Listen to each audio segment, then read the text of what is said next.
كم مرة كنت راجع من الشغل تعبان زهقان مهبط، وقلت تفك عن نفسك شوية، فوقفت قدام محل على ناصية الشارع تخطف لك واحد رز بلبن. بس بدل ما تفك بتلبس. ده اللي بيحصل بالظبط مع ناس كتيرة جدا. القصة هنا مجرد تسمم غذائي، الموضوع أكبر من كده بكتير. احنا مش بنتكلم عن مغص نص ساعة وخلاص، احنا بنتكلم عن حاجة اسمها السيبو. SIBO، Small Intestinal Bacterial Overgrowth، فرط نمو البكتيريا الضارة في الأمعاء الدقيقة. وده مش بس بيخليك منفوخ على الفاضي، ده بيبوظ الدنيا بشكل كبير جدا جوه جهازك الهضمي، الامتصاص، الهضم، وحتى مزاجك. طب هو ايه علاقة بلبن ومنتجات الألبان خصوصا بموضوعنا هنا؟ بص معايا. الأمعاء الدقيقة يا صديقي دي المفروض منطقة منظمة جدا، فيها عدد بسيط من البكتيريا المفيدة.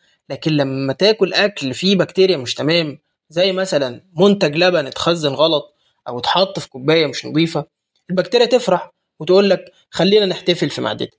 وساعتها تبدأ الحرب، غازات بقى، انتفاخ، إسهال، إرهاق، ومحدش فاهم إيه اللي بيحصل. يعني الرز بلبن ممكن يجيب سيبه؟ أكيد مش بالظبط. طبق واحد مش هيسبب ده كله. لكن ارجع معايا للشخص اللي راجع من شغله مجهد تعبان كل يوم، وخد له طبق، والمحل ده ما بيطبقش معايير سلامة الغذاء في نظافة الأواني وتخزين الألبان. فألف مبروك ومرحبا بالشخص ده في دوامة التقلصات والانتفاخات اللي ما بتخلصش ومش هتخلص. البكتيريا اللي بتتراكم في الأمعاء الدقيقة مش مكانها هناك، وبتتغذى على فيتامين بي 12 وبتعيق حركة الأمعاء.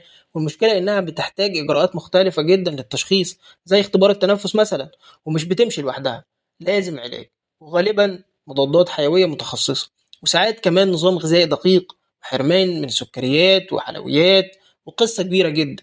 علشان كده في المرة الجاية قبل ما تطلب رز بلبن، اسأل نفسك سؤال بسيط جدا: هو أنا داخل على محل ولا على معمل تخمير؟ انا هنا مش بمنعك انك تاكل رز بلبن او اي منتجات البان او اي اكل عموما، انا بس بقولك خلي بالك وركز قوي وانت بتختار كويس المكان والحاجة اللي انت بتاكلها.